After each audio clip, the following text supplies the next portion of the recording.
O Mahabharata. De Krishna de Vaipayana Vyasa. Livro 3. Arjuna Bigamana Partva. Capítulo 29.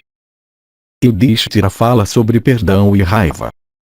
Yudhishthira disse: a raiva é a matadora de homens e é além disso aquela que os faz prosperar. Saibas, ó autopossuidora de grande sabedoria, que a raiva é a causa de toda prosperidade e toda adversidade. Ó bela, aquele que suprime sua raiva ganha prosperidade. Aquele homem, além disso, que sempre cede à raiva, colhe a adversidade de sua ira violenta. É visto neste mundo que a raiva é a causa da destruição de todas as criaturas. Como então pode alguém como eu ceder à raiva que é tão destrutiva do mundo? O homem furioso comete pecados. O homem furioso mata até seus preceptores. O homem enfurecido insulta até seus superiores com palavras duras. O homem que está zangado falha em distinguir entre o que deve ser dito e o que não se deve. Não há ato que um homem zangado não possa fazer, nenhuma palavra que um homem zangado não possa proferir. Por raiva um homem pode matar alguém que não merece ser morto, e ele pode venerar um que merece ser morto. O homem enfurecido pode até mandar sua própria alma para as regiões de Yama. Vendo todas essas falhas, os sábios controlam sua raiva, desejosos de obter a maior prosperidade neste e no outro mundo. É por isso que aqueles de almas tranquilas têm banido a ira. Como pode alguém como nós se entregar a ela então?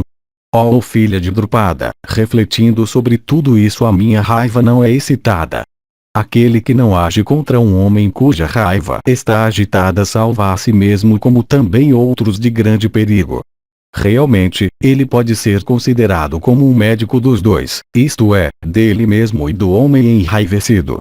Se um homem fraco, perseguido por outros, tolamente fica enraivecido com homens que são mais poderosos do que ele então se torna a causa da sua própria destruição. E em relação a alguém que dessa maneira deliberadamente joga a sua vida fora, não há regiões a ganhar após a morte. Portanto, ó filha de Drupada, é dito que um homem fraco deve sempre reprimir sua raiva. E o homem sábio também que, embora perseguido, não permite que sua cólera seja despertada, se regozija no outro mundo, tendo passado por seu perseguidor em indiferença. É por essa razão que é dito que um homem sábio, seja forte ou fraco, deve sempre perdoar seu perseguidor mesmo quando o último está em apuros. É por isto, ó Krishna, que os virtuosos louvam aqueles que controlam sua ira. De fato, é a opinião dos virtuosos que o homem honesto e clemente é sempre vitorioso. A verdade é mais benéfica do que a mentira, e a gentileza do que o comportamento cruel. Como pôde alguém como eu, portanto, mesmo para o propósito de matar Duryodhana, demonstrar raiva que tem tantas falhas e que os virtuosos baniram de suas almas? Aqueles que são considerados pelos eruditos de previdência como possuidores de verdadeira força de caráter são certamente aqueles que são coléricos em aparência externa somente. Homens de erudição e de discernimento verdadeiro consideram como possuidor de força de caráter aquele que com sua sabedoria pode suprimir sua raiva. Alto de quadris formosos, o homem zangado não vê as coisas no seu aspecto verdadeiro. O homem que está zangado não vê seu caminho, nem respeita as pessoas. O homem zangado mata mesmo aqueles que não merecem ser mortos. O homem de cólera mata até seus preceptores. Portanto, o homem possuidor de força de caráter deve sempre banir a ira para longe. O homem que é dominado pela cólera não adquire com facilidade generosidade, dignidade, coragem, habilidade, e outros atributos pertencentes à real força de caráter. Um homem por abandonar a raiva pode revelar energia apropriada, uma vez que, ó sábia, é muito difícil para o homem enfurecido usar sua energia no momento apropriado. O ignorante sempre considera a raiva como equivalente à energia. A raiva, no entanto, foi dada ao homem para a destruição do mundo. O homem, portanto, que deseja se comportar adequadamente deve sempre abandonar a raiva. Mesmo alguém que abandonou as virtudes excelentes da sua própria classe, isto é certo, que cede à ira, se comporta corretamente.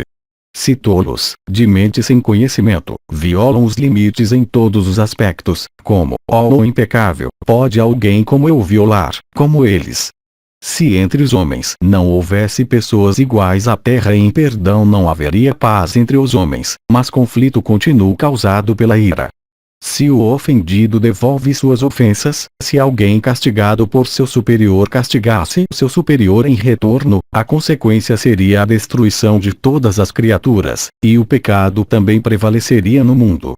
Se o homem que ouve más palavras de outro retribui aquelas palavras depois, se o homem ofendido retorna suas ofensas, se a pessoa castigada castiga em retorno, se pais matam filhos, e filhos pais e se maridos matam esposas, e esposas maridos, então, ó Krishna, como pode haver nascimentos em um mundo onde a raiva prevalece dessa maneira? Pois, ó tu rosto belo, saibas que o nascimento das criaturas é devido à paz. Se os reis também, ó Draupadi, cedem à ira, seus súditos logo encontram a destruição. A ira, portanto, tem como consequência a destruição e a aflição das pessoas. E porque é visto que há no mundo homens que são clementes como a terra, é por essa razão que as criaturas derivam vida e prosperidade. Ó bela, uma pessoa deve perdoar sob todo insulto.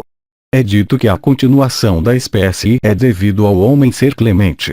De fato, é uma pessoa sábia e excelente aquela que conquistou sua ira e que demonstra perdão mesmo quando ofendida, oprimida e enraivecida por uma pessoa forte.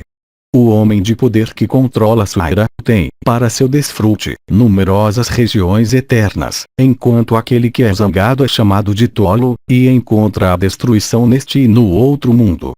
Ó Krishna, o ilustre Clemente Kashyapa, em relação a isso, cantou os seguintes versos em honra dos homens que são sempre perdoadores: perdão é virtude, perdão é sacrifício, perdão é os Vedas, perdão é a Shruti. Aquele que sabe disso é capaz de perdoar tudo.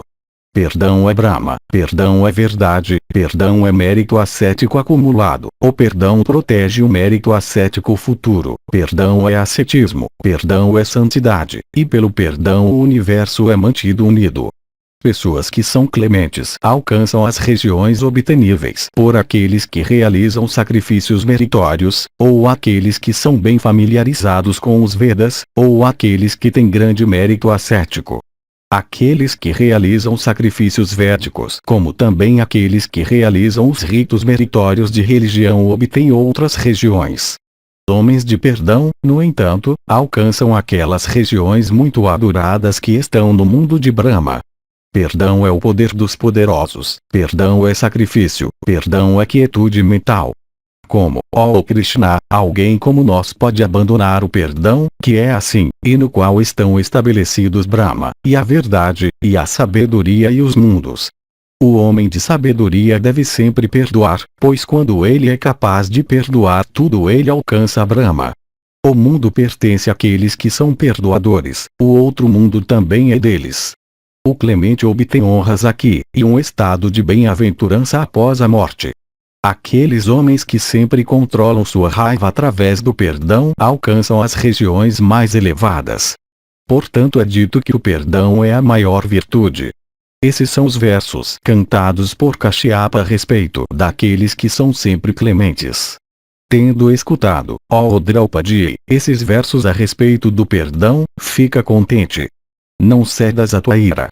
Nosso avô, o filho de Santanu, cultuará a paz. Krishna, o filho de Devaki, cultuará a paz. O preceptor, Drona, e Vidura chamado Kshatri, ambos falarão de paz. Kripa e Sanjaya também pregarão a paz. E Somadata e Yukshu e o filho de Drona e nosso avô Vyasa, cada um deles fala sempre de paz. Sempre estimulado por eles em direção à paz, o rei, Dhritarashtra, eu penso, nos devolverá o nosso reino. Se no entanto, ele ceder à tentação, ele encontrará a destruição.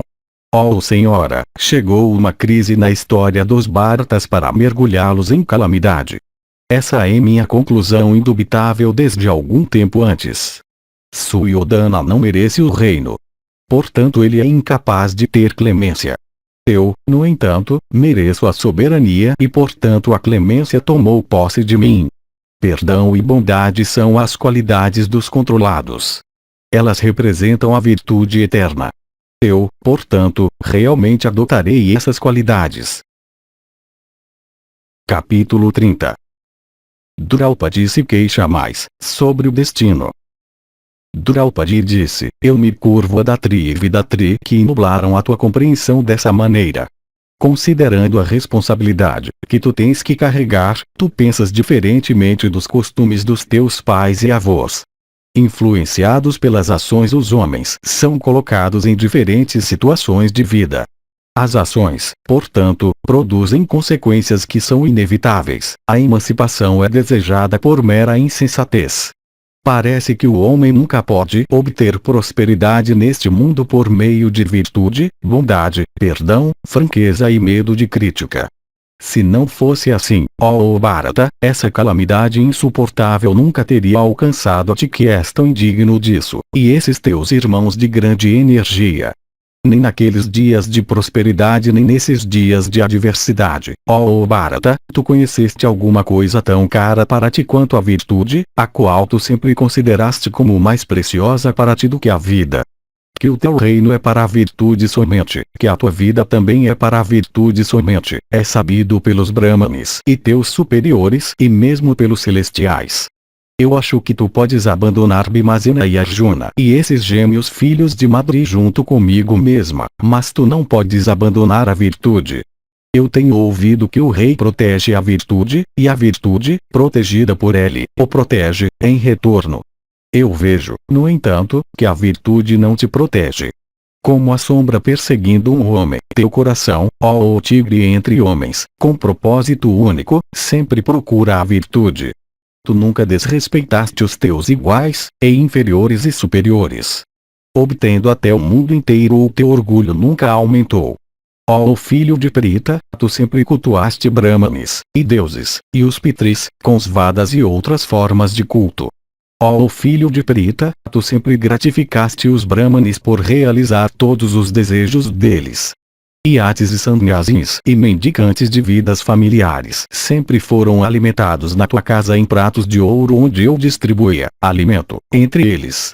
Para os vanaprastas tu sempre deste ouro e alimento. Não há nada em tua casa que tu não possas dar aos Brahmanes. No sacrifício Visvadeva, que é, para a tua paz, realizado na tua casa, as coisas consagradas são primeiro oferecidas para convidados e todas as criaturas enquanto tu vives com o que resta, depois da distribuição. Estes Pashubandhas, sacrifícios para obter realização de desejos, os ritos religiosos da vida familiar, comum, sacrifícios Paka, e sacrifícios de outros tipos, são sempre realizados em tua casa. Até nesta grande floresta, tão solitária e frequentada por ladrões, vivendo no exílio, privado do teu reino, a tua virtude não sofreu diminuição. O Asvamedha, o Rajasuya, o Pundarika, e Gozava, esses sacrifícios formidáveis, que requerem grandes doações, foram todos realizados por ti. Ó monarca, impelido por um sentimento perverso durante aquela hora terrível da perda de uma partida nos dados, tu ainda assim apostaste e perdeste teu reino, tua riqueza, tuas armas, teus irmãos, e a mim mesma. Simples, amável, bondoso, modesto, sincero, como, ó rei, a tua mente pode ser atraída para o vício do jogo? Eu estou quase privada da minha razão, ó rei, e o meu coração está tomado pela dor, vendo esse teu infortúnio e essa tua calamidade. Uma velha história é citada como uma ilustração da verdade que os homens estão sujeitos à vontade de Deus e nunca aos seus próprios desejos. O Senhor Supremo e Ordenador de tudo ordena tudo em relação ao bem-estar e infortúnio, à felicidade e tristeza, de todas as criaturas, mesmo antes de seus nascimentos, guiados pelas ações de cada uma, que são assim como uma semente, destinada a brotar na árvore da vida. Ó herói entre homens, como uma boneca de madeira é feita mover seus membros pelo manipulador, assim as criaturas são feitas trabalhar pelo Senhor de tudo. Ó Bharata, como o espaço que cobre todos os objetos, Deus, permeando toda a criatura, ordena seu bem ou mal. Como uma ave atada por uma corda, toda criatura é dependente de Deus. Cada um está sujeito a Deus e a ninguém mais. Ninguém pode ser seu próprio ordenador. Como uma pérola em seu cordão, ou um touro segurado firmemente pela corda que passa por seu nariz, ou uma árvore caída da margem no meio do rio, cada criatura segue a ordem do Criador, porque está imbuída de seu espírito e porque está estabelecida em ele. E o próprio homem, dependente da alma universal, não pode passar nenhum momento independentemente. Envolvidas em escuridão, as criaturas não são donas do seu próprio bem e mal. Elas vão para o céu ou o inferno incitadas pelo próprio Deus. Como palhas leves dependentes de ventos fortes, todas as criaturas, ó Bharatas, são dependentes de Deus. E o próprio Deus, permeando todas as criaturas e engajado em ações certas ou erradas, se move no universo. No entanto, ninguém pode dizer isto é Deus. Este corpo com seus atributos físicos é somente o meio pelo qual Deus, o Senhor Supremo de tudo, faz toda criatura colher frutos que são bons e maus. Vê o poder de ilusão que é expandido por Deus, que confundindo com sua ilusão faz as criaturas matarem seus companheiros. Munis conhecedores da verdade olham para aqueles de modo diferente. Eles aparecem para eles em uma luz diferente, assim como os raios do sol, que para os olhos comuns são somente um feixe de luz, enquanto para olhos mais penetrantes parecem repletos dos germes de alimento e bebida. Homens comuns olham para as coisas da terra de outra maneira. É Deus que faz todos eles, adotando diferentes processos, em sua criação e destruição. E, ó Yudhishthira, o avô autocriado, Deus onipotente, espalhando ilusão, mata as suas criaturas por meio de suas criaturas, como alguém pode quebrar um pedaço de madeira inerte e insensível com madeira, ou pedra com pedra, ou ferro com ferro. E o Senhor Supremo, de acordo com sua vontade, se diverte com suas criaturas, criando-as e destruindo-as, como uma criança com seu brinquedo, de terra macia. Ó Rei, parece-me que Deus se comporta em relação às suas criaturas como um pai ou mãe para elas. Como uma pessoa violenta, ele parece se portar em relação a elas com raiva. Vendo pessoas superiores e bem-educadas e modestas perseguidas, enquanto os pecaminosos são felizes, eu estou muito perturbada. Vendo esse teu infortúnio e a prosperidade de Suyoddhana, eu não falo em termos elogiosos do grande ordenador que permite semelhante desigualdade. Ó Senhor, que frutos o grande ordenador colhe por conceder prosperidade ao filho de Dhritarashtra que desobedece às leis, que é desonesto e cobiçoso, e que ofende a virtude e a religião? Se o ato feito persegue o fazedor e ninguém mais, então certamente é o próprio Deus que é maculado pelo pecado de todo ato. Se, no entanto, o pecado de uma ação não se vincula ao fazedor, então o poder, individual e não Deus, é a verdadeira causa das ações, e eu me aflijo por aqueles que não têm poder. Capítulo 31. Yudhishthira fala em retorno sobre religião e frutos da virtude. Yudhishthira disse, o teu discurso, ó Yajnaseni, é encantador, polido e cheio de frases excelentes. Nós o escutamos, cuidadosamente. Tu falas, no entanto, a língua do ateísmo. Ó princesa, eu nunca ajo desejoso dos frutos das minhas ações. Eu dou porque é meu dever doar, eu sacrifico porque é meu dever sacrificar. Ó Krishna, eu realizo, da melhor maneira que posso, o que quer que uma pessoa que vive a vida familiar deve fazer, indiferente ao fato se aquelas ações têm resultados ou não. Ó tu de quadris formosos, eu ajo virtuosamente, não pelo desejo de colher os frutos da virtude, mas de não desobedecer às injunções do Veda, observando também a conduta dos bons e sábios. O meu coração, ó Krishna, é naturalmente atraído para a virtude. O homem que deseja colher os frutos da virtude é um comerciante de virtude. Sua natureza é egoísta e ele nunca deve ser contado entre os virtuosos.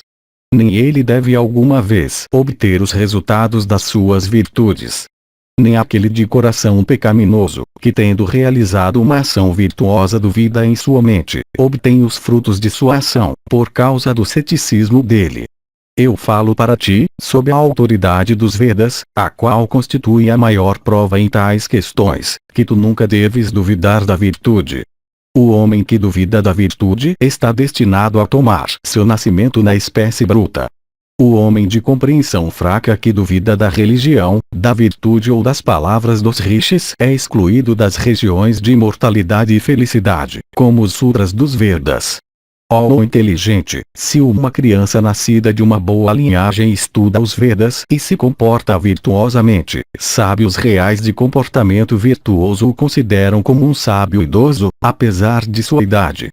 O canalha pecaminoso, no entanto, que duvida da religião e desobedece às escrituras é considerado como o mais inferior até do que sudras e ladrões. Tu viste com teus próprios olhos o grande asceta Markandeya de alma imensurável vir até nós. É somente pela virtude que ele adquiriu imortalidade na carne. Vyasa, e Vasistha e Maitreya, e Narada e Lomasa, e Suka, e outros rishis todos, somente pela virtude, se tornaram de alma pura. Tu os viste com teus próprios olhos como dotados de destreza de ascetismo celeste, competentes para amaldiçoar ou abençoar, com eficácia, e superiores aos próprios deuses. Ó impecável, esses todos, iguais aos próprios celestiais, veem com seus olhos o que está escrito nos Vedas, e descrevem a virtude como o principal dever. Não cabe a ti, portanto, ó rainha amável, duvidar ou criticar Deus ou agir com um coração insensato. O tolo que duvida da religião e desconsidera a virtude, orgulhoso da prova derivada do seu próprio raciocínio, não respeita outras provas e considera os rishis, que são capazes de conhecer o futuro como o presente, como homens loucos. O tolo considera só um mundo externo como capaz de satisfazer seus sentidos, e é cego para tudo mais. Aquele que duvida da religião não tem expiação para o seu pecado. Aquele patife miserável é cheio de ansiedade e não alcança regiões de felicidade após a morte.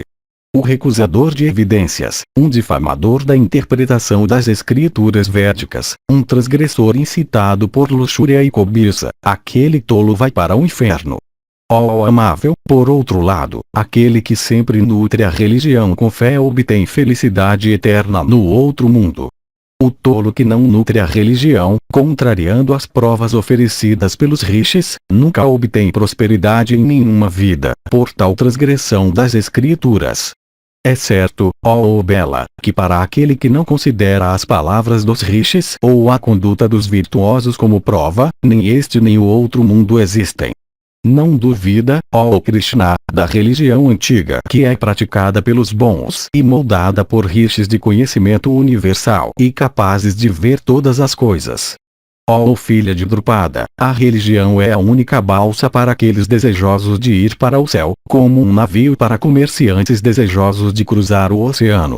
Ó tu impecável, se as virtudes que são praticadas pelos virtuosos não tivessem resultados, este universo então o seria envolvido em escuridão abjeta. Ninguém então procuraria salvação, ninguém procuraria adquirir conhecimento nem riqueza, mas os homens viveriam como animais.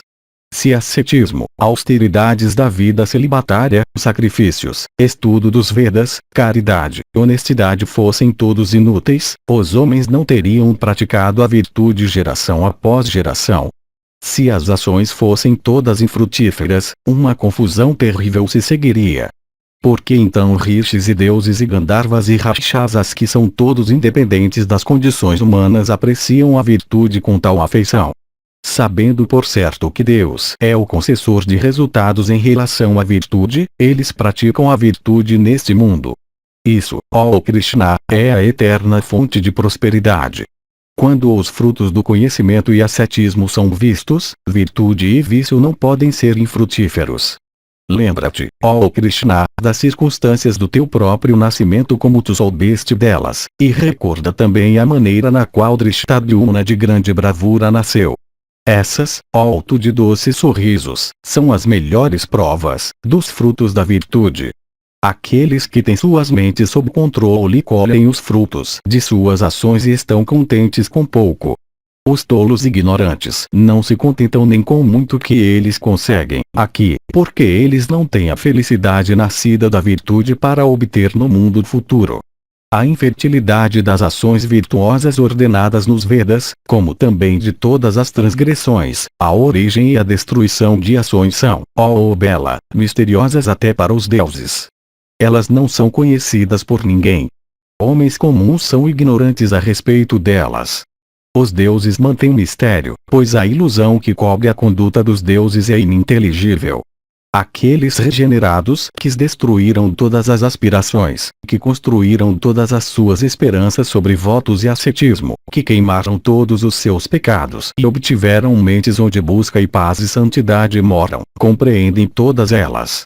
Portanto, embora tu não possas ver os frutos da virtude, tu ainda assim não deves duvidar da religião ou dos deuses. Tu deves realizar sacrifícios com desejo, e praticar caridade sem insolência. As ações neste mundo têm seus frutos, e a virtude também é eterna.